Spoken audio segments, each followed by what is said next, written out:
오늘도 이 새벽에 하나님 앞에 나와 예배드리는 모두를 진심으로 축복합니다. 하나님께서 오늘 이 새벽에 우리에게 말씀하시기를 소망합니다. 오늘 말씀의 제목은 가장 안식일다운 안식일이라는 제목으로 오늘 말씀을 나누도록 하겠습니다. 사실 오늘 본문의 시작이 이제 회당에서 시작이 됩니다. 예수님께서 회당에서 가르치시는 것으로 시작이 되는데 공식적으로는 예수님께서 회당에서 가르치시는 마지막 기록들로 볼 수 있습니다. 예수님께서 이 땅에 오셔서 공생의 3년 활동을 하시는데 그 3년 사역이 거의 마치고 있는 시점이기 때문에 그렇습니다. 우리가 앞서서 계속적으로 살펴보았지만 누가복음 9장 51절부터 시작해서 예수님이 이제는 내가 십자가를 지러 가겠다라고 공식적으로 선언을 하셨고 예루살렘으로 가시는 모든 여정에서 나타나는 일들입니다. 그래서 오늘 본문은요, 예수님께서 회당에서 가르치시는 거의 공식적으로 마지막인 사건들입니다. 그리고 이 시점에 중요한 것은 무엇이냐면 이미 유대 종교 지도자들이 예수님을 기회만 되면 잡으려고 했다라는 것입니다. 그런 상황입니다. 예수님의 일거수일투족을 다 감시하고 있었던 상황이고 예수님이 뭔가 잘못하기만을 기다리고 있었던 모든 유대 종교 지도자들이었습니다. 그래서 정말 딱 하나만 잡혀라 라는 생각으로 유대 지도자들이 예수님을 정말 노려보고 있었던 상황이고, 그런 상황에서 오늘 회당, 그것도 안식일에 일어난 일들을 기록하고 있습니다. 오늘 본문으로 들어가 보면 이 회당이라는 곳에서 예수님이 가르치는 것으로 오늘 본문이 시작이 되는데, 여러분 이 회당이라는 곳은 유대 문화권에서 가장 중요한 곳이 회당입니다. 회당은 동네에 대부분 동네에 한 가운데 있었고 그 회당을 중심으로 사실은 동네가 형성될 정도로 이 회당은 가장 주목받는 공간이었습니다. 그곳의 대표적인 일이 교회에서처럼 하나님의 말씀을 가르치고 사람들 사이에서 성경을 나누고 이야기하는 모든 문화적인 공간처럼 이루어진 곳이 이 회당이라는 곳입니다. 그런데 예수님께서 오늘 이 회당에서, 그것도 안식일에 예수님이 말씀을 가르치고 있습니다. 안식일의 회당에서 말씀을 가르친다는 것은 가장 많은 사람들이 모이는 시간이었고, 안식일이라고 하니까 이제 모두가 모여서 하나님의 말씀을 듣기 위해 모여 있는 장면이었습니다. 그런데 예수님께서 이미 이 안식일 사건 관련해서는 예수님이 너무 많이 유대 지도자들과 갈등을 겪었죠. 이미 갈등을 겪고 계셨습니다. 그리고 유대 지도자들도 안식일에 그렇게 활동하는 것에 대해서 어떻게든 예수님께 꼬투리를 잡으려고 했던 그런 상황들이었습니다. 유대 지도자들은 안식일을 지킬 때 계명을 오해하고 또 잘못 해석해서 사람을 고치는 일들도 못하게 했던 시기가 이때였습니다. 그런데 오늘 본문에 보면 18년 동안 귀신 들려서 꼬부라진 여인이라고 표현이 됩니다. 여러분, 꼬부라졌다라는 표현을 원어로 보니까요, 허리가 완전히 접혀 있다라는 표현입니다. 완전하게 접혀버린 그런 상황의 한 여인이었습니다. 그것도 18년 동안 귀신 들려서 앓으며 조금도 펴지 못하는 꼬부라진 여인이 등장하게 됩니다. 우리 10절, 11절 같이 한 번만 읽어보겠습니다. 10절, 11절입니다. 시작. 예수께서 안식일에 한 회당에서 가르치실 때에 18해 동안이나 귀신 들려 앓으며 꼬부라져 조금도 펴지 못하는 한 여자가 있더라. 아멘. 여기서 원어를 보면 완전히 굽어서 전혀 펼 수 없는 상태라는 단어입니다. 쉽게 얘기해서 조금도 펼 수 없었다라는 것이고 스스로 펼 수 있는 능력조차 없었다라는 것입니다. 허리가 완전히 꼬부라져 버려가지고 더 이상 펼 수 없는 상태를 의미하는 것입니다. 그리고 또 오늘 본문에 분명하게 이야기하는 것은 귀신 들려 앓으며 라고 표현됩니다. 즉 사단의 역사였다라는 것입니다. 사단이 18년 동안이나 붙잡고 있는 상태였고 절대로 스스로는 펼 수 없는 상태를 의미하는 모습입니다. 그럼 얼마나 괴로웠겠습니까? 18년이라는 시간 동안 정말 그 큰 괴로움을 겪었고 그 큰 고통을 당했고 또 조롱당할 수밖에 없는 상황에 놓여 있던 여인이었습니다. 근데 그 여인이 회당 예배에 참석해 있는 것입니다. 질병과 고통 속에 있었지만 이 여인은 어쩌면 하나님의 말씀을 듣는 회당의 자리를 사모했고 그 현장에 나와 있을 수 있습니다. 정말 귀한 일이죠. 귀한 일로 이 여인은 그런 상태임에도 불구하고 회당에 와서 하나님의 말씀을 듣고자 그 현장에 있는 것입니다. 그때 예수님께서 이 여인을 보십니다. 먼저는 예수님께서 먼저 보셨고 그리고 그 여인을 부르시고 안수해서 고쳐주시는 장면이 오늘 본문에 나타납니다. 우리 12절 13절 같이 한번 읽어보겠습니다. 12절 13절입니다. 시작. 예수께서 보시고 불러 이르시되 여자여 네가 내 병에서 놓였다 하시고 안수하시니 여자가 곧 펴고 하나님께 영광을 돌리는지라. 아멘. 사실 오늘 본문은 굉장히 간단하죠. 이 사건만 보면 엄청나게 간단합니다. 놀라운 일이 벌어진 겁니다. 예수님께서 18년 동안이나 꼬부라져 있던 이 여인을 부르시고 예수님이 부르신 겁니다. 그 여인이 와서 예수님 고쳐주세요 이렇게 한 것도 아니고요.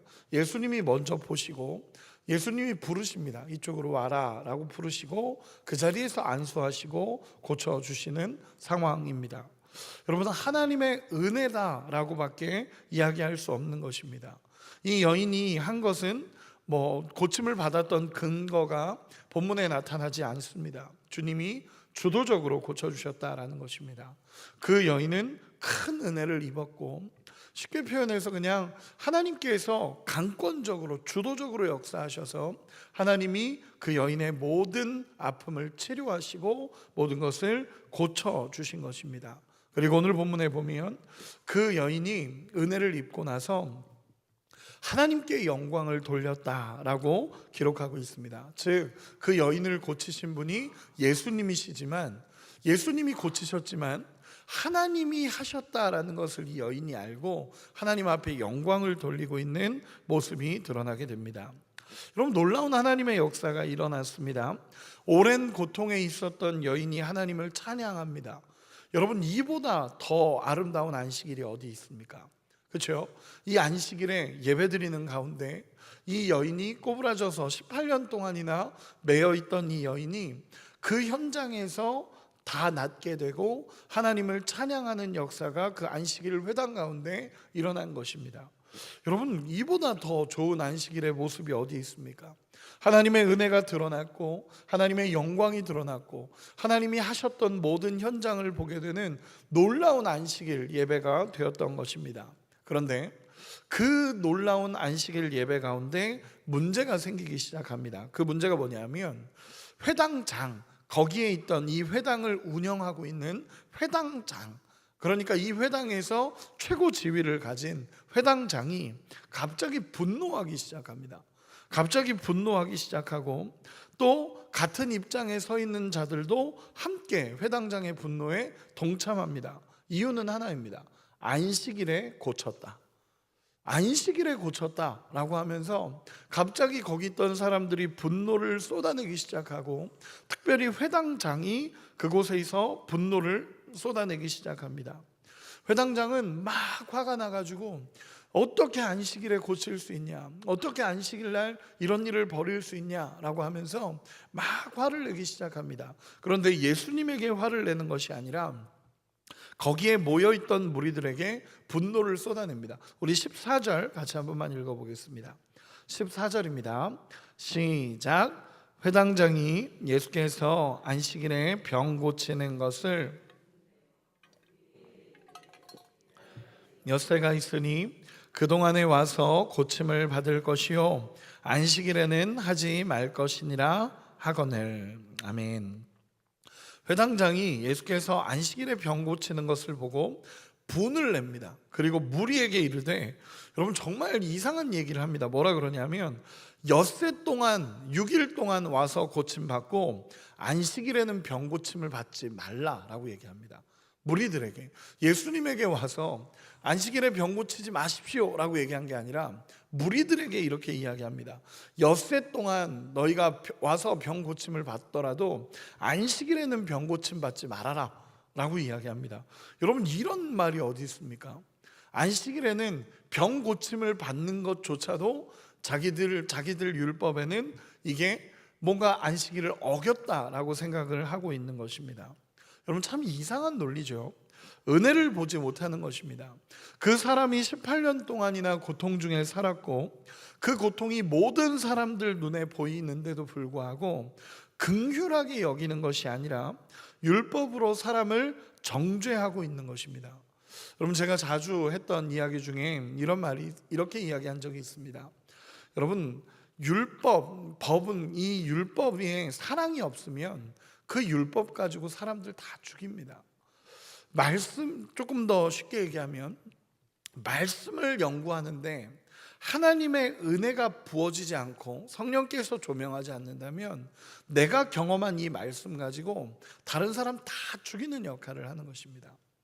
결국 하나님의 은혜가 없고 긍휼함이 없으니까 자기가 가지고 있는 이 말씀, 내가 연구했던 이 말씀 가지고 긍휼함이 아니라 다른 사람 다 정죄하고 다니고, 결국 그 사람, 여기 있던 회당장도 안식일에 병 고치지 말아라, 병 고침을 받지 말아라 라고 말하는 이상한 논리가 그들에게 일어나는 것입니다. 여러분, 사실 얼마나 영광스러운 일입니까?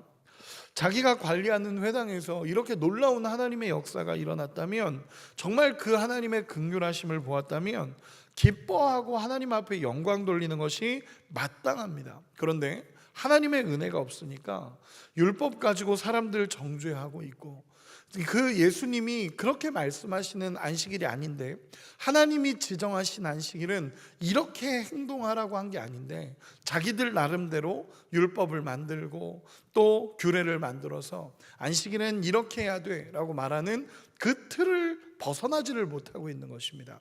결국 고침받은 사람들에게조차 너 안식일에 고침받지 말아라 라고 얘기하는 유대인들의 모습이었습니다. 여러분, 예수님이 이 모습을 보시고 강력하게 이야기하십니다. 15절 16절 우리 같이 한번 읽어보겠습니다. 15절 16절입니다. 시작. 주께서 대답하여 이르시되 외식하는 자들아, 너희가 각각 안식일에 자기의 소나 나귀를 외양간에서 풀어내어 이끌고 가서 물을 먹이지 아니하느냐? 그러면 18해 동안 사탄에게 매임바 된 이 아브라함의 딸을 안식일에 이 매임에서 푸는 것이 합당하지 아니하냐? 아멘. 예수님께서 그 회당장과 무리들을 향해서 외식하는 자들아 라고 예수님께서 이야기하시는 것입니다. 여러분, 왜 그들이 외식하는 거겠습니까? 하나님의 말씀을 지킨다 라고 얘기하면서 규정 뒤에 숨어서 사람들의 고통을 외면하고 긍휼함조차 사라져버린 그들의 모습이기 때문에 예수님은 외식하는 자라고 표현합니다. 또 그들은 스스로는 소나 나귀를 풀어놓고 물을 먹게 하고 풀을 먹게 하는 실제로 일을 하면서도 이 사람들에게는 그 내용을, 이 자기들의 이 모습을 숨겨버리고 그 모습을 숨겨놓고는 다른 모습으로 계속 정죄만 하고 있었던 그들의 모습을 향해서 예수님은 외식하는 자들아 라고 말하며 강력하게 이야기합니다. 그러면서 이야기하시죠. 너희는 소나 나귀를 외양간에서 풀어놓고 또 물을 먹이고 있으면서 18년 동안이나 사단에게 매여서 고통 중에 있었던 이 여인을 매임에서 풀어내는 것이 합당하지 아니하냐라고 예수님이 강력하게 이야기하십니다. 쉽게 얘기해서 이 여인을 매임에서 푸는 게 옳은 일이다라고 예수님께서 이야기하시는 것입니다. 여기서 합당하지 아니하냐라는 이 단어의 원어를 보면 온전한 성취를 이야기하는 단어입니다. 합당하다라는 표현의 단어가 온전한 성취를 이야기하는 단어입니다. 그래서 이 내용을 그대로 풀면 여러분 쉽게 얘기해서 이겁니다. 안식일에 사단의 통치에서 풀어지고 묶임에서 해방되는 것이 온전한 안식일의 모습이다 라고 예수님께서 이야기하시는 것입니다. 여러분, 이 여인이 회복되는 이 모습을 향해서 예수님 뭐라고 말씀하시는 거냐면 안식일의 본질이 여기에 있다라고 얘기하시는 것입니다. 안식일의 본질이 여기에 있다라고 예수님께서 이야기하시며 오늘 이 사건을 향해서 가장 온전한 안식일, 가장 안식일다운 안식일이다라고 예수님께서 이야기하시는 것입니다. 여러분 기억하시기 바랍니다. 안식일은요, 하나님 안에서 자유를 누리고 속박에서 풀어지는 날이 안식일입니다. 여러분 기억하셔야 됩니다. 우리 주님은요, 우리를 모든 죄에서 해방시키는 분이시며 모든 묶임을 풀어내시는 분이십니다.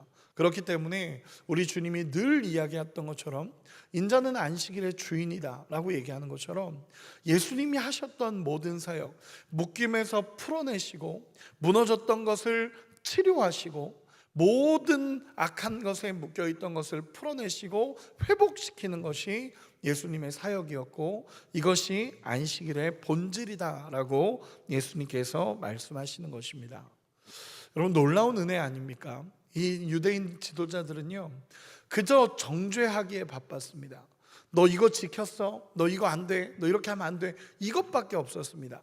이 유대 지도자들은 가만히 보면서 무언가 어긴다, 무언가 일을 하는 것 같다 그러면은 그걸 가지고 정죄하면서 너 안식일을 어겼다라고만 이야기하는 것이 그 당시 유대 지도자들의 모습이었습니다. 그런데 예수님이 이 땅에 오셔서 오늘 본문은 안식일의 개념을 완전히 뒤집어 버리시는 겁니다. 그들은 그냥 이거 하지 마라, 이거 하면 안 돼, 우리는 일을 하면 안 돼, 이것이 안식일이라고 생각을 했는데 예수님은 그게 아니라 묶였던 자가 자유롭게 되고 무너졌던 모든 것이 회복되고 정말 죄에서 구원되어지는 놀라운 역사가 일어나는 그 날이 안식일이다 라고 예수님께서 풀어내시는 것입니다. 여러분 이 말씀을 기억하시기 바랍니다. 우리 안에 진정한 회복과 은혜를 누릴 수 있는 귀한 은혜가 있기를 소망합니다. 말씀의 결론을 맺겠습니다. 예수님께서 이 말씀을 하시자 정확히 두 무리로 나누어집니다. 반대하는 사람들은 부끄러워하기 시작했고 그것에 모인 기뻐하는 사람들은 하나님의 영광을 드러내기 시작합니다. 우리 17절 같이 한 번만 읽어보겠습니다. 17절입니다. 시작. 예수께서 이 말씀을 하심에 모든 반대하는 자들은 부끄러워하고 온 무리는 그가 하시는 모든 영광스러운 일을 기뻐하니라. 아멘. 정확히 두 무리로 나눠집니다. 예수님의 말씀에 반대하는 무리들은, 반대했던 무리들은 부끄러워하기 시작했고 온 무리는 하나님의 영광스러운 일을 기뻐하기 시작했습니다. 여러분 거기에 예수님의 말씀에 반박할 수 있는 사람은 아무도 없었습니다. 왜냐하면 하나님의 영광이 드러나는 현장이었고 하나님의 역사가 드러나는 그 현장을 그들이 직접적으로 보았기 때문에 그렇습니다. 여러분 고린도전서 1장에 보면 복음은 멸망하는 자들에게는 미련한 것이지만 구원받은 우리에게는 하나님의 능력이다라고 분명하게 표현을 합니다. 여러분 복음이라는 것, 하나님의 은혜라는 것, 하나님의 말씀, 십자가의 도라는 것은요 전해졌을 때 멸망하는 자들은 그게 미련한 것처럼 보여지고 가장 지혜롭지 않은 것처럼 보여집니다. 그런데 이 하나님의 은혜를 아는 자들에게는 이 십자가의 도가, 복음이 얼마나 하나님의 큰 능력이고 은혜고 소망인지를 깨닫는다라고 고린도전서 1장에 이야기합니다. 저는 여러분들에게 마지막으로 이렇게 질문하고 싶습니다. 여러분 본문에서처럼 하나님의 한없는 은혜를 경험한 이 여인처럼 하나님의 은혜를 누리고 구원을 기뻐하며 영광을 올리는 자로 우리는 신앙생활을 하고 있습니까? 아니면 회당장과 같이 외식하는 모습으로 불평하며 반대하는 자의 모습으로 신앙생활을 하고 계십니까? 여러분 우리의 모습을 정직하게 돌아보면서 정말 하나님의 은혜를 다시 한번 누리고 은혜에 대한 감사를 고백할 수 있는 우리가 되기를 소망합니다. 우리 주님의 은혜가 우리의 삶에 임했습니다. 이미 임했습니다. 이미 우리는 구원을 받았고 예수님이 우리에게 십자가에서 모든 죄를 사하셨고 우리는 그것을 믿음으로 말미암아 우리는 구원을 받았습니다. 우리 주님의 은혜가 이미 우리 삶에 임하였습니다. 그 은혜에 대한 감사가, 그 은혜에 대한 영광이 하나님 안에서 회복되어지기를 소망합니다. 묶임에서 해방되어지는 역사, 아픔에서 고침받는 역사, 우리의 모든 죄의 문제에서 해결하시고 우리와 함께 하시는 하나님의 은혜를 누리는 역사가 오늘도 우리의 삶에 가득하기를 소망합니다. 그 은혜에 감사하며 오늘도 하나님 앞에 영광 돌리며 구원받은 은혜에 대한 감사가 끊이지 않는 오늘 하루가 되시기를, 또 앞으로의 모든 여정이 되시기를 예수님의 이름으로 축원합니다. 기도하겠습니다.